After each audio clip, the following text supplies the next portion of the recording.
Hello, today is June 19th, 2013. We're meeting today with Mr. Stanley Sepulveda, Sepulveda. at his home in Fort Collins, Colorado. My name is Brad Hoops. I'm the interviewer for the Northern Colorado Veterans History Project. Welcome, Stan, and I apologize for messing up your last name. I'm glad I met you. I met you too, Brad. Let's start out, if we could. Tell us a little bit about yourself, your date of birth, where you were born, a little bit about your family. Well, I'm a Mexican American. I was born in Pueblo, Colorado in 1920. I'm 93 years old now. What's your date, the date of birth? My date was May the 7th. That's the day that I'll tell you about that later on, about the May the 7th. Oh, right, yes. Just remember about that. Yes. Okay, well, anyway, I was born in Pueblo, Colorado, and I don't remember much about there. I guess my father was a Mexican from Mexico. He come over in 1918 to do the beadworks in the fields. He had a card. My mother was born in Colorado, in Trinidad. Well, she was born in Trinidad, but they were covered. They used to travel in cover wagons from New Mexico to Trinidad. They had farms. They had a farm, and on that farm they had a store. So a lot of the farmers around would come to their store. Well, they finally lost the farm, and my mother got married with my father. And after I was born in Pueblo, they took me to a farm in Nebraska, where my father was doing the beach. I was about 5 then, and I barely remember. And on this farm, we was out in the shack by the river in Nebraska, and there was a lot of rattlesnakes there. So and my father was afraid that we'd get bitten, so he asked the farmer to give him a different place. So he moved us to a different place, and right there, a couple of my sisters on that farm. And how many siblings were there in your family? There was at that time there was 3 older sisters and I, and my younger sister wasn't born yet. Okay, so 5 altogether? Well, she was born. Yeah, she was there because I was 5. So you're the only boy with a bunch of girls then? Yeah, and later on my brother come. Oh, okay.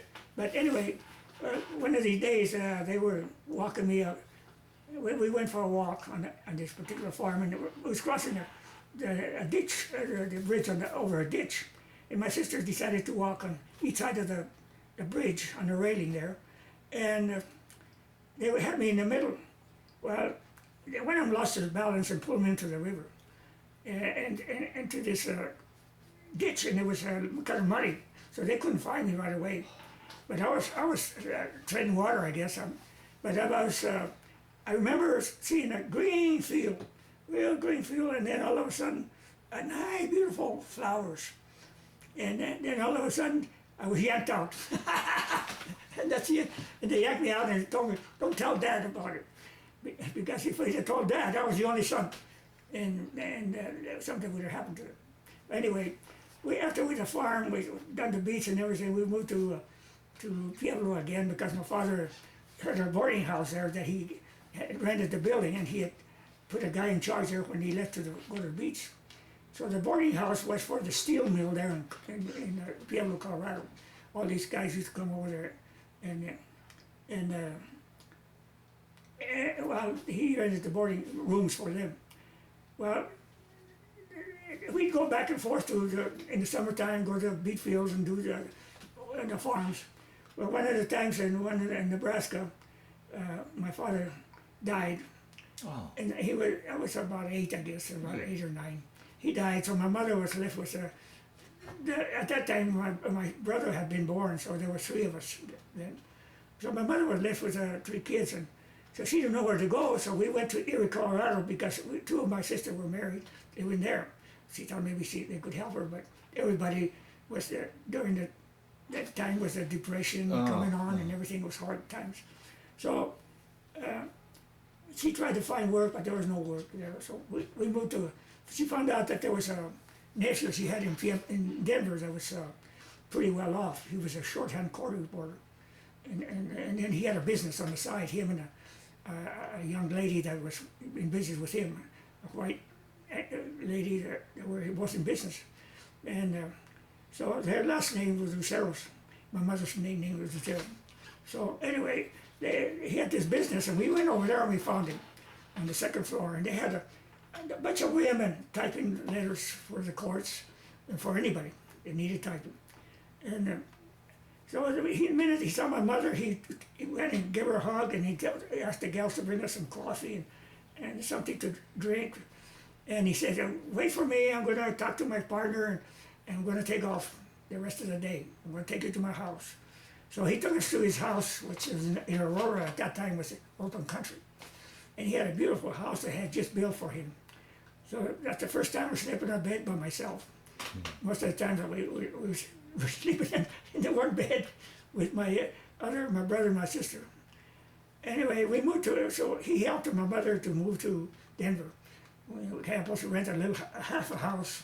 So we moved into this half a house, and that was hard times. My mother was, I don't know how she did it, but she didn't abandon us. She raised us up.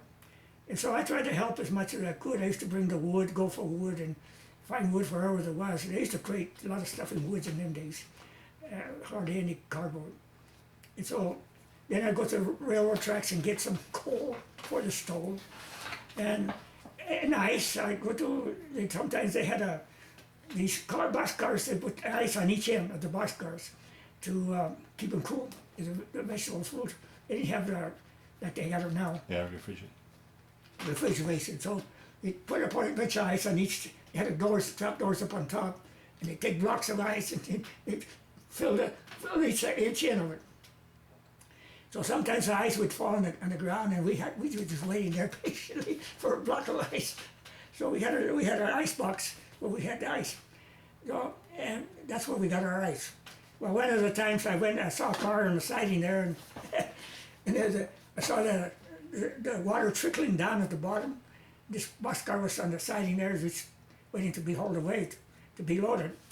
And I said, oh, that ice is going to melt, and it's going to waste. So I got up there, I couldn't find no ice, so I got up there and threw the chunks of ice out down on the ground, loaded my little wagon up.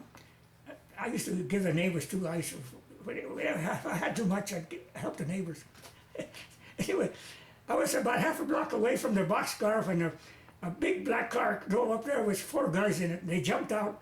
Three of them ran towards where the car was, and one of them stood there looking around. And he saw me, because I stopped and looked at what was going on. And he saw me and he says, hey son, what you got in your wagon? I said, ice. Where'd you get it from? From that boxcar. He says, oh, you know that's stealing? I didn't know it was stealing. I didn't think it was stealing. I didn't have no inking. Well, it was stealing. So he told me, get away from here. Take off before the other guys come back. So I took off. He let me go. Anyway, we grew up there in Denver during the Depression time. It was real hard times. Sometimes we had something to eat, sometimes we didn't. But finally, things started getting better. My mother started getting help. They started bringing in commodities, and the men got put to work in WPA.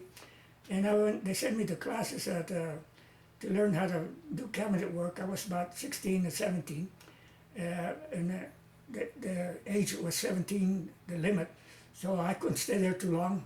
So the woman told me that I had to enroll in the CC camps. And all the money that I earned from the CC camps I was to send to my mother, which was, I would send her $25 and I kept 30 for myself, 5 for myself. Well, I found out way later that I didn't have to do that. It would have helped her. But she tricked me into sending the money so they wouldn't. So I don't know what they did with the money that they were going to help my mother with. Your mother never received the money? Yeah, she got it. Okay.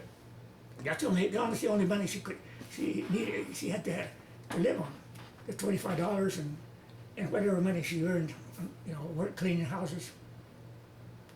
Well, I was in the CC camps. I stayed 2 years there in the CC camps in Idaho Springs. It was nice there, and we got fed. So I'd send her all like $25 and anything else that I could send her, because I didn't need the money. Yeah. But I started smoking at that time, so I kept money for about $5 for myself for the cigarettes and my shaving equipment, and lotion or whatever, and something to go to the movies, to go to town there in Idaho Springs. And the CC camps was run like an army camp. We had a lieutenant and a sergeant and a corporal. Yeah, the sergeant was ran the office, and the corporal was the supply sergeant. The lieutenant, he ran the camp like an army camp, but it wasn't strict like the army. So we learned to make beds like the army, and we had barracks like the army. We had mess hall like the army. We had a medic that was from the Navy, and he took care of our anything minor. If we needed a doctor, the doctor from town, we could go see the doctor in town, or a little hospital there. But most of the time we hardly ever got sick. Yeah.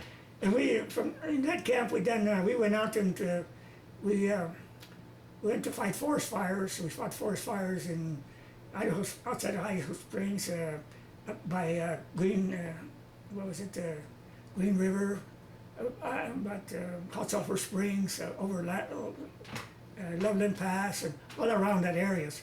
And that's the fires we fought close by. And we built camping areas all over the mountains there.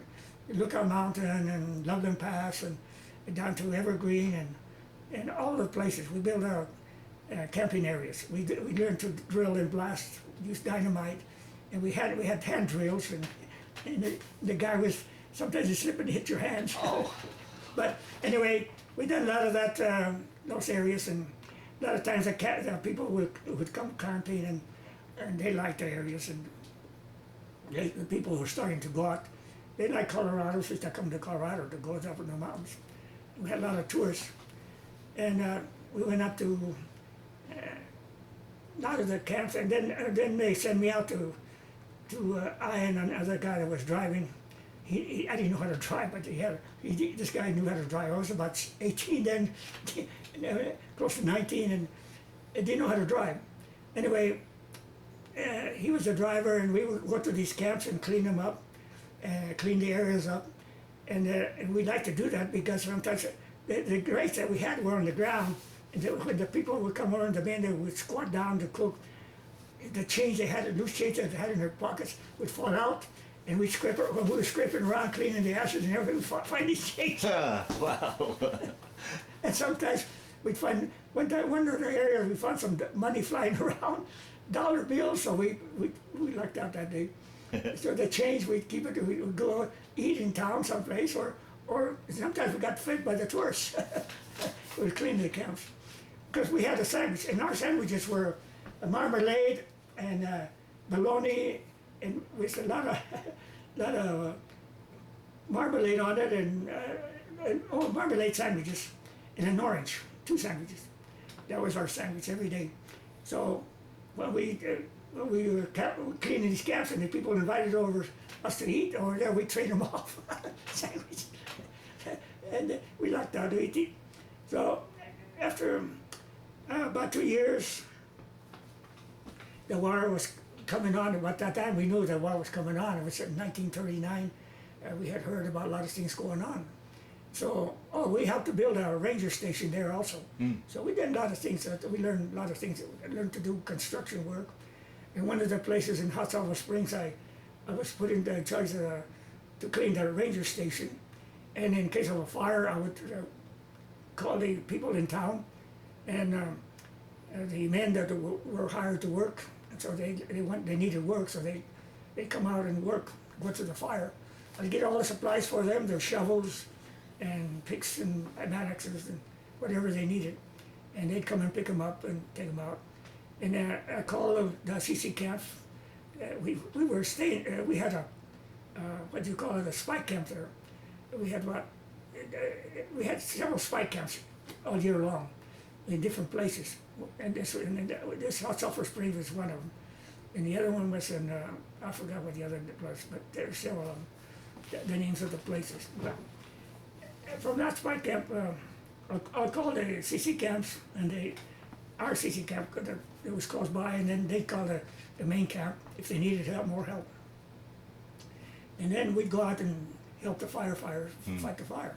But sometimes, most of the time, I had to find the fire and on the map. And then I cleaned the place up. And well, after our stint there in Idaho Springs, and my time was up. You could only stay 18 months, but they let me stay 2 years because I told them about my mother needed the money. So they were pretty good about it. So anyway, I got home after CC camp. I was discharged, and I looked for work, and I couldn't find any work. Well, if you're not an educated person, I hadn't got much schooling, and you had to have at least some schooling, so so you can find a job. Well, when you don't have much education, you can't find a job that easy. So, but I did find jobs on a farm. Up there in Gilchrist, I worked there on the farm a couple of years. This guy hired us, his name was Limon, and Mr. Limon get the contract, and then he hires people to do the beach. He was smart, and he paid us $2 an hour a day, and $1 he take away from us for room and board. So we had $1 left. So, and then we picked potatoes there. He'd get a contract, and we picked potatoes, and we did the beach, and whatever we could. And then in the wintertime, there was a guy that in Denver that would go out to the mines, like in Erie, and outside of Erie, there's a mine there, a coal mine, and we'd go to the slack pile. So he'd take me over there, and he'd pay me with coal, and maybe a little change, so I could help him bring coal, and then he'd sell it to the rest of the people, whatever we get off the slack pile. And I'd help him with wood. We'd chop up wood and sell it to the people, and he'd give me my share. So that's why we had wood and coal for the fire for the wintertime. And then the Army come around, and I was drafted. And there was 4 of us that were raised up. We used to chum around together, and Mike, and Mark, and Tony, and I. And we used to chum around that neighborhood there in Denver and Champa Street. We go all over around. We met a lot of people around there. We had black friends and white friends and all kinds of friends. But hardly any schooling. None of us went, except for Mark. He graduated from high school. He was the only one that graduated as far as I know.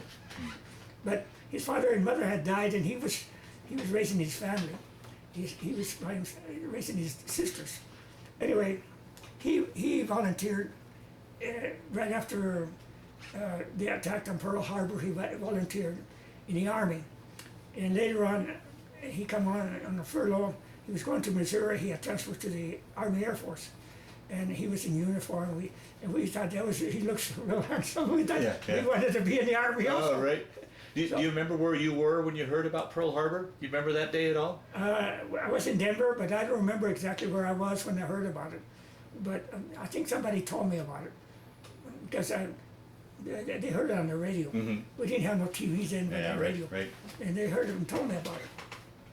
So after we saw Mark in his uniform, well, we went as volunteers also. Well, by that time, we got a letter from the draft, and all of us, and so we drafted. So we went to get our physical, and Tony passed. We used to call him Skinny Tony. He passed. Mike and I didn't pass because he was too small, and I wore glasses at that time. So we waited about a month, and then we went and volunteered, and they accepted us. So they took us down. That day that they accepted us, they took us down. We went to a physical, got our physical, and then they got a letter to report to Fort Logan. Well, I didn't know we was going to report right away that day. So I went to the railroad station there in Denver. So I get on the train to go to Fort Logan, and there was a bunch of us there waiting, and I didn't know how to get a message to my mother that I was leaving, because so when there was I lucked out because a young woman coming over there that was seeing her brother off. She come over and Stan, he says, "Did your mother know?" I said, "No, can you get a message to her? Let her know that I'm leaving." I didn't know they were going to take us right away. Oh, boy. So she did. She gave a message to my mother. I went over there, and later on, when I was in Fort Morgan, I sent her a letter, and I told her to call me. She didn't have a phone, but neighbors had a phone, so she called me. And I talked to her. So I went to Fort Logan, and there we got the first haircut, GI haircut.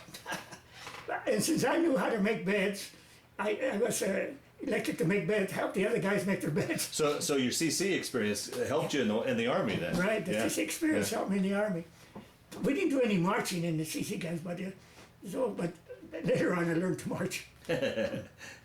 Anyway, Fort Logan, we was there about a couple of weeks, and we done some yard cleaning, yard work, and all that kind of stuff. And one day, the guy says, "I need some truck drivers, and I need some volunteers for truck driving." Well, I didn't know how to drive, so I couldn't volunteer. Yeah. So the other guy stepped up forward to volunteer. He says, "Okay, come over here." He had a whole bunch of wheelbarrows. He says, "Here's your truck." So they start wheeling sand around the area. Anyway, I liked that there. So then, a few days after we was there, and I got a sergeant come over. They sent me to talk to a sergeant, and he was the one that was sending us to whatever area they needed us. So I went and he interviewed me, and he asked me. I told him my experience in the CC camps, and he said, "Oh," he says, "Yeah, you ought to be good. You can probably get a stripe right away." I said, "Well, I don't know about that." But anyway, I told him about that I had been, they had made me an assistant leader at the CC camps, and they put me in charge of a barracks. So I had 40 guys in the barracks, and so before I had learned how to clean GI parties at the barracks, clean the barracks the way the soldiers do. We had to take everything out in the CC camps or the barracks and clean them up. And so one of the times before I got to be assistant leader there at the CC camps, the leader of that barracks put me in charge of the detail, and all these guys got mad at me. They told me, because I told them we were going to have a GI party Friday night. They wanted their passes to go to town. Well, they told me, "We're going to get you when you get to town." And I said, "Okay." But in the meantime, finish cleaning up. So they cleaned that up. So later on, because of that experience, I got my own barracks, and the other guys decided to come over to my barracks. And there was 3 guys that were boxing in Denver in the Elks tournament, and so they got me involved there too. So I learned to. I was 112 light featherweight boxing there. But they were on there watching their divisions. I didn't win nothing. I was on the floor most of the time. But anyway, they came over to the barracks and they told me, if anybody, he tells the rest of the guys, if anybody gives Stanley a hard time, you're going to answer to us. Well, I wanted to apply for the cleanest barracks, I told the sergeant. And so he said, "Well, that should help you in the Army." So he says, "What branch of the service do you think you want to go to?" Well, I didn't know what branches there were. I only knew there was Army and Navy. So he said, "How about the Army Air Force?" Okay. If he'd have said Marines, I would have said okay. Marines, I would have said okay. But and I'm glad he told me, he put me in the Army Air Force later on. Anyway, we went to Shepherd Field, Texas from there, and that's where I got my basic training. And I went when we got there, that's where they gave us our uniform. And I went there, everything that I got, all my clothes, my uniform, and everything I got to fit except my shoes. They gave me a 10 WE wide at that time. I was wearing about an 8.5 shoe. Oh. And I tried to train him back, and he said, "No, that's the size you're going to get, and that's the size you're going to stay with." I had a lot of trouble with my old shoes because we were doing basic training, and walking up and down. So from there, we done a lot of basic training, and we learned how to be guard duty. We learned the Army's commandments, and so from there they sent me to Shepherd Field, Texas. From Shepherd Field, Texas, outside of Wichita Falls, they sent us to McClellan Field in California, to McClellan Field outside of Sacramento. And there we done some more basic training, and they put us in a squadron. It was for squadrons to start forming a squadron there, and they sent me to classes to learn to be an airplane mechanic. Well, to be any kind of mechanic, you had to have a math. Well, I didn't have no math, but I was there. But I learned to take a rail engine apart and put it together, but I didn't know the velocity, the viscosity, and all that kind of the oil and all that kind of stuff. So one of the things that we did, we put one of the rail engines together, and then we took it to the test block there, and we put the guy down there put the propeller on, but he forgot to tighten it up. The guy they sent down to put the propeller on, so he didn't tighten it up tight like he should have.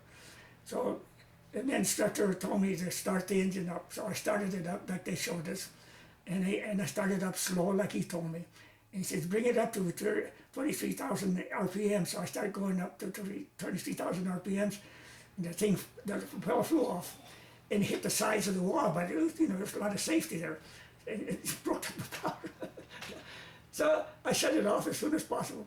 Well, they knew that I didn't have the mass, or they transferred me, of all things, to sheet metal, and you need a lot of mass in sheet metal. And I had to learn to make ribs for the planes and all kinds of braces and everything else, and patch holes, and so I told him I can't do it. I says I can cut pieces and everything else and rivet, but I can't figure out how to make these ribs, So they transferred me out of there again, and they sent me to I was transferred out of the squadron there, but before they transferred me out, Doolittle come over. They brought the B-25s that Doolittle was going to use to bomb Japan, and they brought them over there to refit and take out and make them lighter, so they could put more gas and ammo, bombs and stuff like that. So we had to have clearance, so the FBI had given us clearance. Wow. I got clearance from the FBI to go into the top secret area. I never had no trouble. Yeah. Don't give anybody trouble. Yeah. So they gave me clearance to go into the top secret area. There was a few of us that could do that. And so we had to have a button to go to the non-secret areas, and then you had to have a billfold with your picture and your name on it, your ID number, so you could go to the top secret area. So anyway, I worked on those parts there, and then we also had to go to guard one of those planes. They sent me on guard one of these planes. So they had it way out in the boondocks, and they were afraid that the Japanese would attack at that time because we were so close to California. In fact, we had several scares there that the Japanese were attacking, and we come out of the barracks, but nothing happened. Anyway, so they put me on guard to guard one of the planes, and they sent me out there, and then the sergeant said, "I'll be back in 4 hours." Well, he forgot about me. 4 hours come by and got dark. I was watching my post and looking out for the sergeant, and the other guys were out there, and they had all been picked up, and they got there, except me. I was way out there by myself. And so finally, I got tired of walking my post, so I got in the plane and sat in the cockpit there. I had a good view of the whole area in front of me. So I sat there, and I guess I must have dozed off anyway. Early in the morning, it wasn't too early, it was about 9 o'clock, I saw a Jeep coming, lickety split towards the plane. I knew it was a sergeant coming. So I got out of it and get ready to start walking my post. So he come over and he says, "I'm sorry, soldier, I forgot all about you." So he gave me a 48-hour pass to make up for me, for what he had done. So anyway, they also I had to chase prisoners there at that camp while I was still in the 23rd Squadron. So I was, one of the times they told me the prisoners we had were American prisoners, and some of them had escaped before.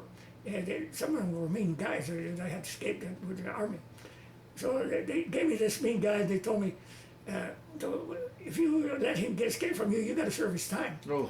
So they gave me a shotgun, double-barrel shotgun. So I got behind the guy, and I told him, "Hey, I don't know who's going to more scared, you and I." I said, "But if you move, I want you to know I got my finger on the trigger, and the safety's off. So if you make any move, you know what's going to happen." he turned red, and I turned red. we both scared. So when I marched him to the latrine, because I was supposed to take him to breakfast, and so I got him to the latrine, and I marched him to breakfast. They didn't give me that guy again because he didn't want me to go by him anymore. So anyway, I got several prisoners like that. And then another time they gave me I was supposed to go, color guard, gave me the detail to put up the flag that morning. So I was in charge of the color guard. So I had two guys with rifles and one guy with a flag, and I was in charge. I had a 45 on my side. So we went to march to the flagpole, and we started to get the guy was starting to hook up the flag to get it up. And about that time, a colonel come out of a barracks, which is close by. It was not a barracks, they had a great big building there for the officers. It was about half a block away from where the flag was at. And he ran across, he was running like mad, you know, I don't know where he was going, but he was running like mad. And the flag was just starting to go up. And I hollered at him, halt! And he looked at me and he started running again. He says, pull out my 45, and I said, halt! These guys getting ready to with their rifles. And he halted, and he turned around, and he heard me put a shot in the chamber. Oh, wow. And he stopped, and he noticed that we was putting the flag up. And the guy had it about a fourth of the way up. So he turned, saluted, and the flag went up. Well, the base commander was up at the top, and he had seen all this. So by the time the flag got up, he was down there in the bottom, and he ran out there where the colonel was, and he started chewing him up.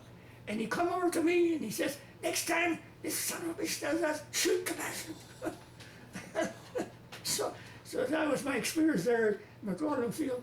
And then they shipped me out to a squadron right there on the same base. There was this captain was forming a squadron to go over to the islands, to the South Pacific. And he had to form a squadron 48 hours, and he called for mechanics and people that were already trained. Well, they sent me over there as a mechanic. And I told him, he says, what's your experience as a mechanic? I said, I don't have no experience as a mechanic. He says, well, son of a bitch, why did they send you over here? I want experienced people, and I got 48 hours to get this squadron formed. So he says, I'm sorry, son, there's nothing against you. It's the top brass that I'm mad at. So he shipped me out of there, and they put me on the guard duty, where I was on guard duty, guarding base all night long. For about 2 weeks I guarded. And finally they shipped me out to 10 Ferran with a bunch of other guys, to 10 Ferran. They're in a stockade there. That was a Japanese stockade, had been a stockade for the Japanese. And they had moved them already out of there. I don't know where they sent them to, but they sent them to different places. Well, the guy started getting sick there with the barracks that the Japanese had used. I don't know whether it was because put him in some of the stalls where the horses had been. And we were quartered in some of those stalls. So I don't know whether it was something in the stalls that got him sick, to start getting sick. We had great big lines of sick call every morning. And so they finally shipped us out to 10 Ferran, another racetrack. But they had barracks there, so we stayed in barracks. And we stayed there and done some more basic training there. And they were waiting for us to ship us out someplace. There was about 1,500 of us there. So finally, just before Christmas, there was a guy there that I met there, another Hispanic, and his sister and his brother-in-law lived in San Francisco there. So they had invited him for Christmas dinner. He had gone to see him, visit him. So he took me over to visit with his family, and so they invited us out for Christmas dinner. But they only had a small little room, and there's a lot of people, there's hardly any room for people around there. They were working in the shipyards at that time, and they were doing a lot of work. And so, but they still invited us. So we'll fix a place here for you guys. So anyway, the day before Christmas, they got a shipping order come out, and they shipped us all the way across to Miami Beach. So we was on a troop train 7 days and 7 nights. Now, from the time you left Denver till you went to Miami, did you ever have any furloughs to go home? Did you get home at all? Not during that time. Really? Yeah. Oh, wow. So I got to, well, there in Sacramento, yeah, yeah. We had the private cooks at the one time, and then we got GI cooks. Well, when you got the GI cooks, I got sick with the food. But I always had a sensitive stomach. Anyway, we got on this troop train, and they had a boxcar where the cooks were doing the cooking for all these guys in that troop train. And for Christmas dinner, we got a raw potato, practically raw, and a piece of ham, and a cup of coffee. It was cold. Everything was cold. And a slice of bread. That's all we had for Christmas dinner. But those guys that had money, every time they'd stop in the town, the porter would get them sandwiches. They'd give them the money and they'd get sandwiches. Well, me and another guy, we were broke. And I used to smoke, and I was mooching cigarettes from him until we ran out of cigarettes before we got to Miami Beach. The other guy was in the same. There was three of us in each compartment, and we decided to vote to see to flip the coin to see who would get the top one by themselves. So I got the top one for myself. The other two guys was down the bottom. But anyway, the guy that had money, he was go out and get his food and get sandwiches. All the guys had money. But me and this other guy was broke. We didn't watch him. I was broke, boy. We was getting before we left. What was it, Shepherd Field? We was getting our payment was $25 a month, and the Red Cross would take a quarter right off the table until somebody stopped them. So anyway, I made an allotment there at Shepherd Field for my mother because she didn't have the money. And it was for $14 out of my $25, and I kept it over. And so when we got to Shepherd Field, Texas, they had raised our wages to $50. So I made another allotment there, and I sent her $22, and the government was putting $28. So that's what they would send her, and I kept the rest. Well, and there's still the $14 one was. So I had about $7 for myself. So, well, I needed no money because they were feeding me. So anything that I could help my mother with, I would do it. So anyway, we got to Miami Beach. Well, on the way to Miami Beach on the troop train, we had stopped over by a farm there in Georgia. There was a big field, and there's some gals working up there, beautiful gals working on the field, and they ran over there to the train, and went over and gave me a big hug and a kiss. Really? And she gave me her address to write to her. Well, I never could write very good, so I didn't ever wrote to her. But she was a beautiful gal. Anyway, we got to Miami Beach, and they put us in a hotel, in the Greenwich Hotel. That's where we stayed. And they told us we had our bear's bags and everything, and they told us the first room you find, that's where you're going to stay. So we was going in room to room. And I saw a big bed there, and I threw my bear's bag on the big bed, and they had two double bunks on each side. So there was 5 of us in each room, and so I had the bed. Well, a couple of guys who were there, a friend of theirs, come over, and he says, I want to move in with my friends here. He says, I'm known since I don't know when. Well, I didn't know anybody. But Yeah. So he says, so I said, well, you heard what the lieutenant said. He says, get the room here. That's where you're going to stay, and that's where I'm going to stay. Well, finally, the sergeant come up. He went and got the sergeant. The sergeant tried to talk me out of the bed, and I said, well, you know what the lieutenant said. So he went and got the lieutenant. And the lieutenant says, I think you better. Yeah, so I thought, okay, lieutenant, I'll move for you. So I moved, but I had to get one of the bunks, and that was the top bunk. And I'm glad that I did, because there was a guy there that got a lot of money, because his grandfather and his grandmother were divorced, and his father and mother were divorced, and they were competing to see how much money they could send him, and they were all well-to-do people. So he had this wallet full of money, and I was broke. But anyway, we got to be friends, and they told us that we had to send our clothes to the laundry and our khakis to the laundry and get them pressed. Well, I had an iron. I was making a little money on the side with my iron. I used to do a lot of pressing pants, put the crease on pants and shirts, and I would make 25 cents for a shirt and cents for a pants. But I didn't get too much of that, but I got some. Anyway, so So at night I'd sneak in and wash my underclothes and my clothes and everything, iron them and get them ready for the next day. We did a lot of marching there, a lot of drilling again, more drilling and drilling. And they told us we could send letters as home as cadets. Well, we weren't cadets. We were just GIs. Yeah. So they were sending from there. They were sending everybody out to schools, to different places. Well, there was in Miami Beach. I stayed there a month, and there was so this guy. About the third day, we became friends, and so he sent me.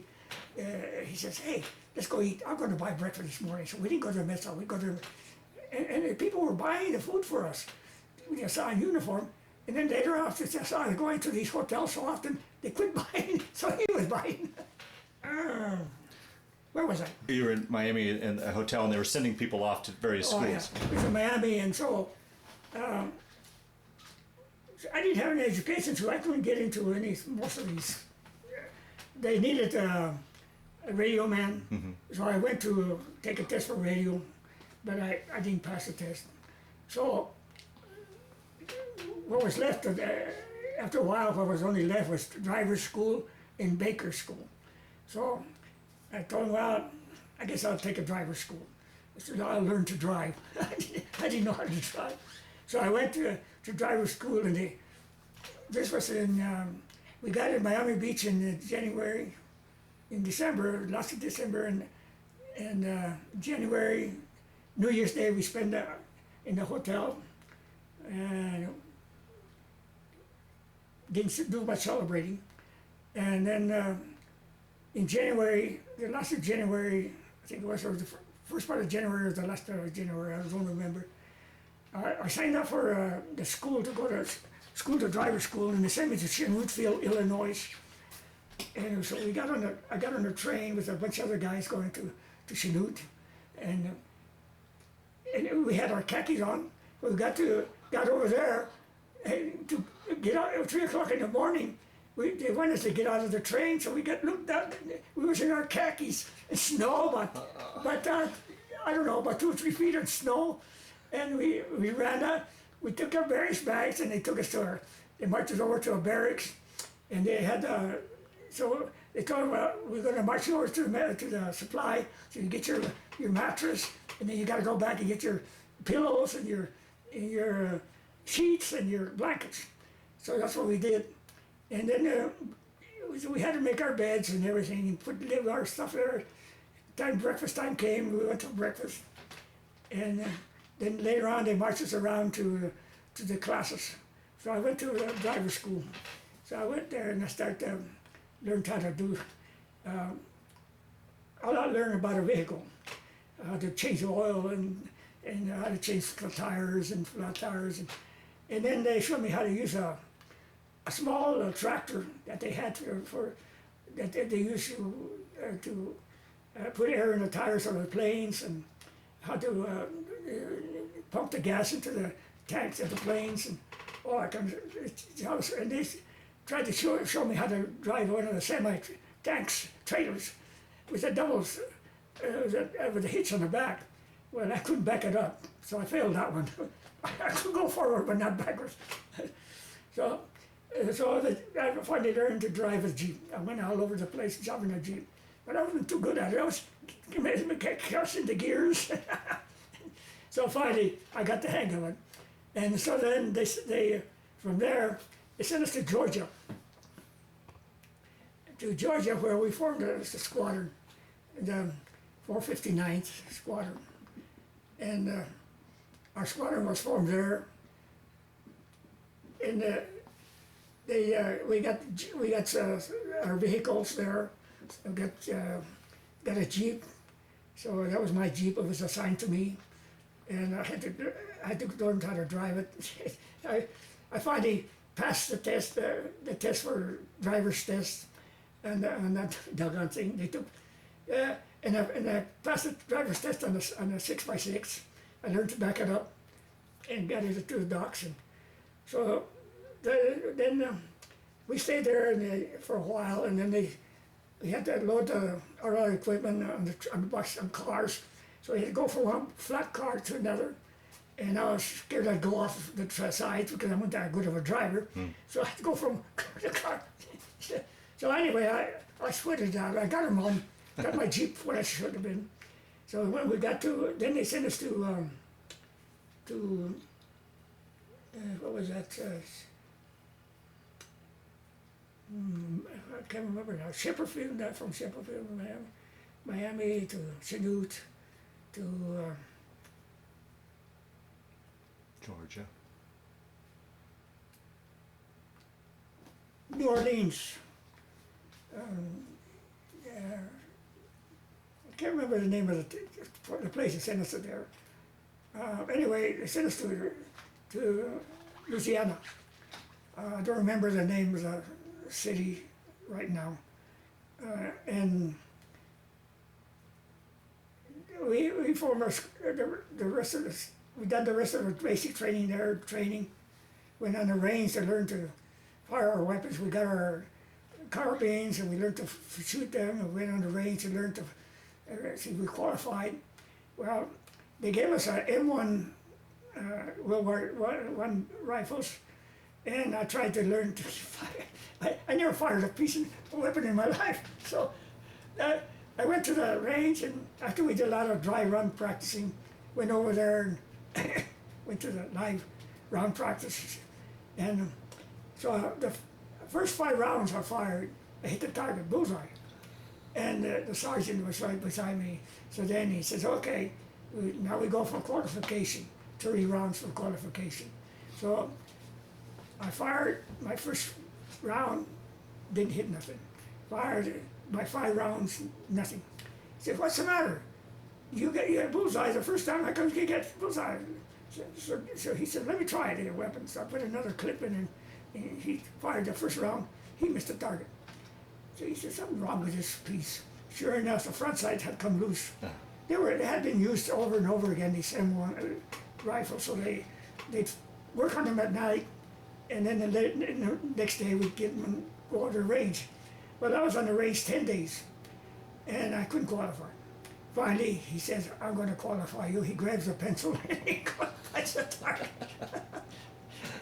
So then, later on, I got the carbine, and we had to go on and practice, go to the range and use them suckers again. So we had 150 yards. I got out there, bullseye. I qualified with my carbine. So then I took an officer, a lieutenant, up to the range there. He wanted to go to range. He uses a 45 and a Thompson submachine gun. So we went up there, and they had a moving target. I used to pull a rope and move the target, and he was firing away at the target. Well, he didn't do very good with firing, and neither did I with the 45 nor the Thompson. So we tore the target apart, but didn't hit what we were supposed to hit. So anyway, then they took me down to, they had a range there where you could drive your Jeep. They learned how to drive a Jeep over these humps, and they had a hill practically straight up where you went up, and then you had to make a sharp turn to go down. If you didn't make that sharp turn, you could turn over.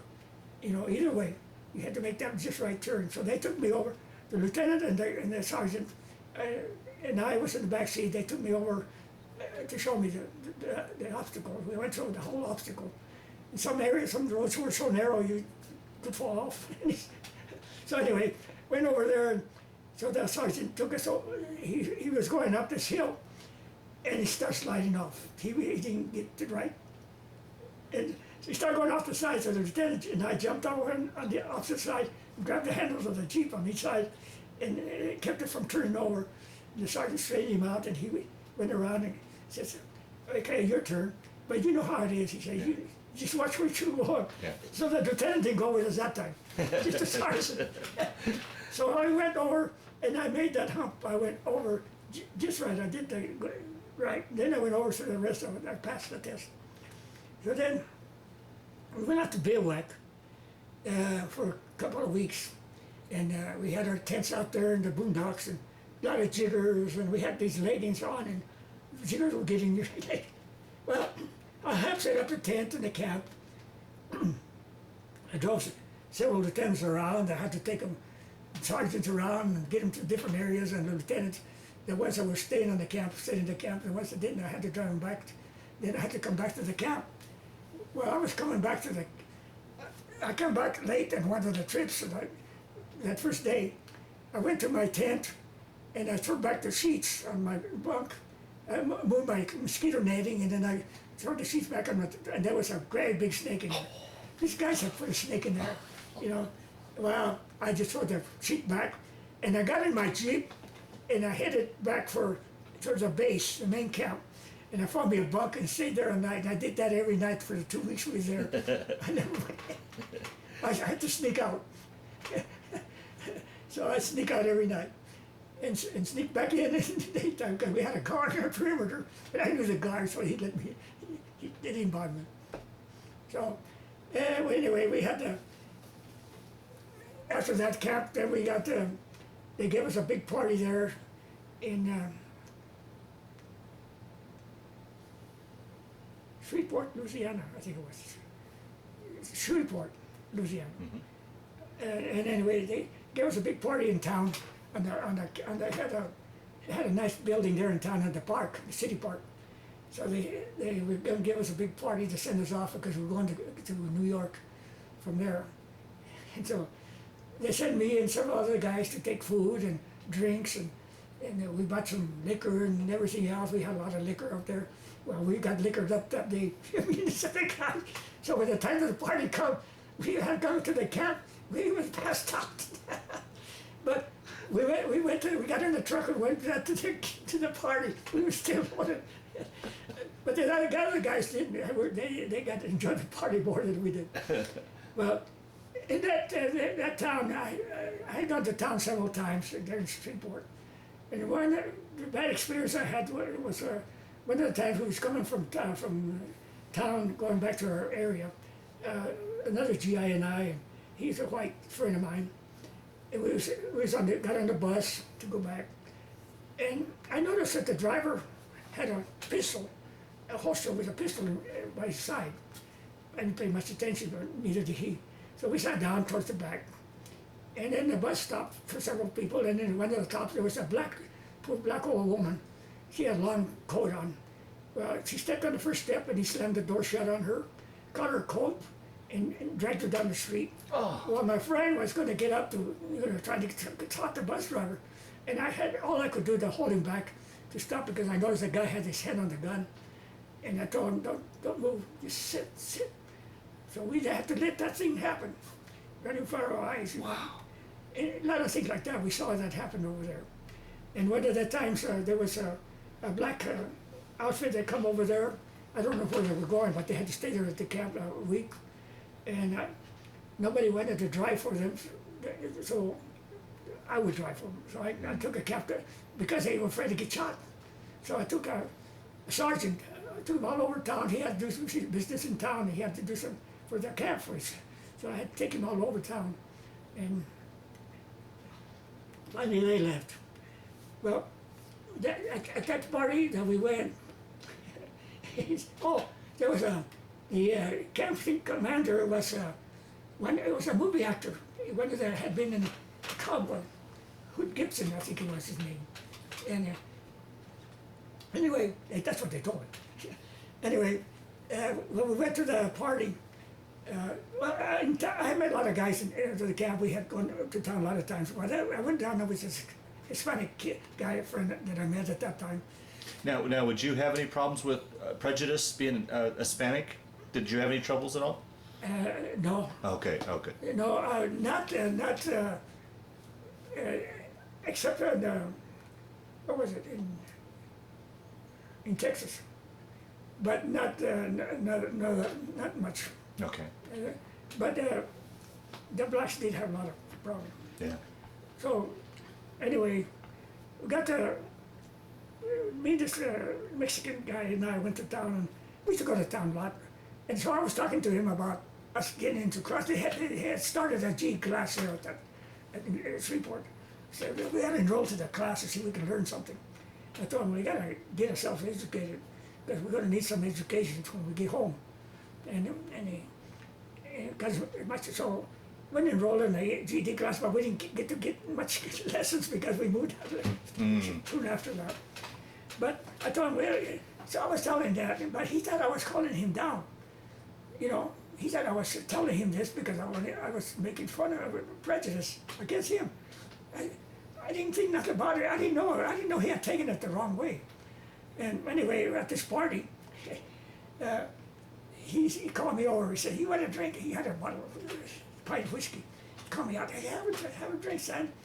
And I took the bottle and he tipped it up, and boom, he hit me one. There was a little slope down.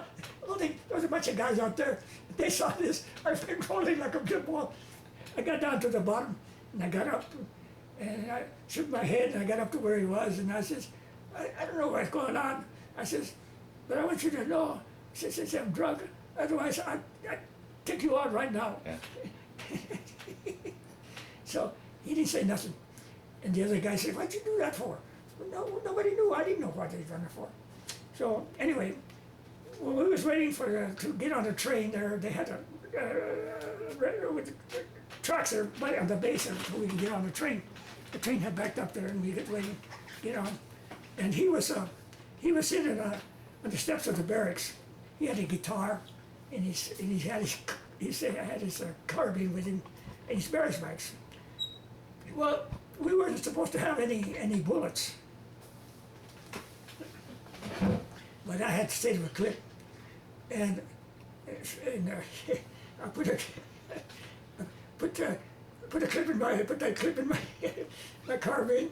I stepped out the door and I grabbed his guitar and I broke it in front of him and in front of him.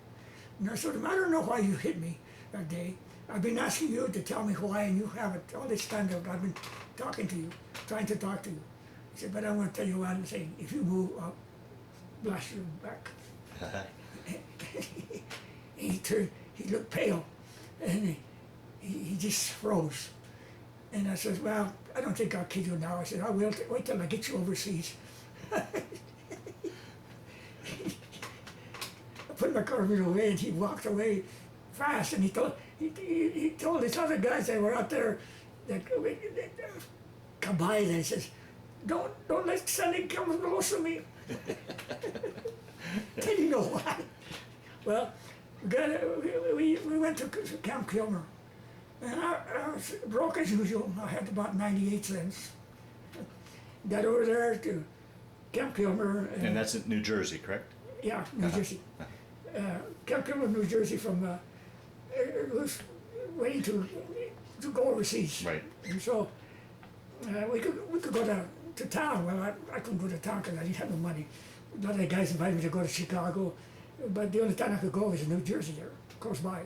So I did go to New Jersey several times. And this guy was there. He'd go to town, but he had a build. He was built. Canuto was there. He had a real nice build. He thought he was a woman's chaser. So he met a gal there, and he turned her off on him because he was mean too, you know. And so anyway, I wouldn't go to town with him. He wouldn't go to town with me. He'd go to town with himself, but I'd see him in town. He tried to get close to me, and I wouldn't let him. I avoided him. I must say I quit it. And finally, anyway, we stayed there. I don't remember how long we stayed there before we went to New York. We got on the ferry. It took us to where the boat was at. We had our bearish bag, and the first time in my life I had never had the lonely feeling like I did then. Oh. Like the loneliest, empty feeling in my pit of my stomach. And then it went away, and I got on the boat, and I was okay from then on. Huh. Nothing bothered me from then on. So I got on the boat, and there was they told me, they said there was about 10,000 of us on that troop ship. It had been what do you call it? Ocean liner? Ocean liner. Mm-hmm. It was SS Argentina, I think they called it. Okay. And where the swimming pool they put a latrine, toilets all around the edges, and then a big trough down the middle for you to wash. There was seawater. Okay. And we got on this SS Argentina, and they told me there was 10,000 of us on the ship. And then they said that about a fourth of us could go down in the hold stay. They had a place for 4 of us to stay down in the hole. They had made different spaces for different squadrons or army, or I don't know what the army groups were on there. I know our squadron was on there, and I don't know whether there were other army personnel, what they were, or what. But anyway, we went to look at the place. They took the first sergeant took us down there to show us where we were going to be. All of us went down there, took turns to go down there and see where we was going to be. And I got a whiff of all the smelly feet down there where all the soldiers were staying. And my buddy and I, he was a Polish young man like me. I'm Hispanic and he was Polish. And we jumped together and he says, I don't think I want to stay here. I don't either. And the sergeant says, I don't think so either. so we went upstairs. And I don't know, the guys that went down there first, they stayed all the time down there because the rest of them didn't want to stay. So we slept on deck. We made with our shelter half, we made a sleeping bed for us, for me and this other guy. What time of year was this? It was in, I think it was Roughly. September, October. I think October, September, October, November. Yeah, and because and I think it was in October. Not exactly remember, but it was getting cold. Yeah. Okay. Yeah. So, but it wasn't too cold when we was going. We got on so we made a shelter half anyway for him and I. His 2 blankets were on the bottom, or mine, or I don't remember which, and the other 2 blankets were on top. And then they popped the tent part, the half of his was in my half, we buttoned it up and we made a sleeping bag out of it. So we could sleep in there at night. I don't know what the other guys did, but there was a lot of guys sleeping on deck. So, and then the mess hall, we go to the mess, we got 2 meals a day. They had a long board in the mess hall. You ate your food standing up. There was guys on each side of you. And you get your tray, go to the line up, get your food, and then you go eat your breakfast, and then you eat at 5 o'clock in the morning. That was our schedule, and 5 o'clock in the evening for supper. In between, you ate whatever you could buy if you had anything to buy. So, anyway, and there was a lot of. We'd go down to the little tree and we'd clean up and everything, but we were kind of stinky because the showers. There was only a few showers that they had. Well, now how was this for you? I mean, here's a boy from landlocked Colorado going to sea. How was it for you? Did you get your sea legs, or how was were you able to? It didn't bother me. Really? My stomach got a little woozy for about the turn, because one guy got sick. Yeah, right. Yeah. And then I got a little woozy, but that was it. Huh. A lot of guys got sick. They was bit all over the side. Right. And in fact, even when they were eating food, so you had to be careful who you stand by. So anyway, there were a lot of guys got sick, and there was a lot of gambling going on deck there. You see card games and anything, breaking my monotony. And right where we were, close by where we were at, we had a lot of life rafts. Those big old clumsy life rafts that they had, and the regular boats that we were down below on the other decks. But right by us there was a whole bunch of life rafts. And they told us it was a big convoy. It was about 800 ships. Wow. You could see ships all over. Oh, that must have been a sight. And then we had a battleship in front and a cruiser going all around. And the battleship had a plane on it, a seaplane that they would launch off from the battleship and then fly around. And they were looking for submarines? German submarines, yeah. Because they told us we were going to go through a submarine lane. Yeah. We had sunk a lot of ships by then, during that time. And so they were afraid they had sunk a lot of ships. I don't know how many ships, I was surprised to watch one of the programs on TV, how many ships they sunk. Anyway, so we were a little leery about that. And then, so we had a oil tanker right beside us on one side, and I don't remember what it was on the other side. There were several other kinds of ships, supply ships, with supplies, a lot of supplies. And about the second day, before we got to England, we started raining. It rained. So I slept. I got a place on the steps going down. I slept that night there on the steps. I don't know where the other guys slept at, but I slept there. There was a bunch of us down in the steps lined up. Two guys on each side steps. And then the second night, I slept on the toilet down in the. It rained. It was still raining. So then we got to Glasgow. We got off the ship there at Glasgow. We had to wait our turn to get off the ship. Everybody had to get off. So when our turn came, I got my 2 barracks bags and my carbine, and I was walking by an area there, and there was a bunch of weapons stuck there. There was a nice little Thompson submachine gun, and a lot of 45s and all kinds of weapons there. The guys left them. Huh. I don't know how it comes they forgot them, but so I got me off. Nobody else did it. I did. I was the only one that did it in our squadron.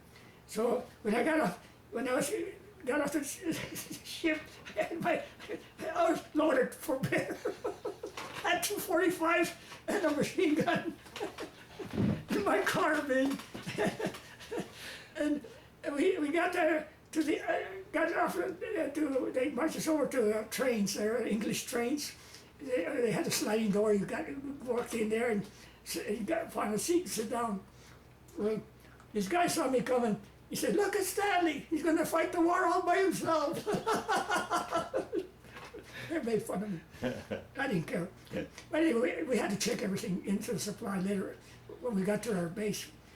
So we got to this, got on the train there in Glasgow, and they took us to a little town. If I remember right, they called it Cottagmore. There's a village there.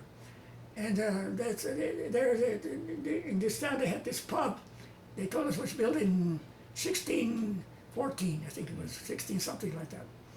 Well, when we got to town there, but then they took us to a little base there where they had some barracks, English type barracks buildings, and for a week we got English cooks, and supplies were slow getting to us, but for breakfast, the first breakfast they had there, and this base, they had the powdered eggs and powdered milk, and these cooks, English cooks, just put water in the eggs, mix them up and cook them, and they look real good that morning, and they had boxes of cereal, dry cereal, and the milk, powdered milk.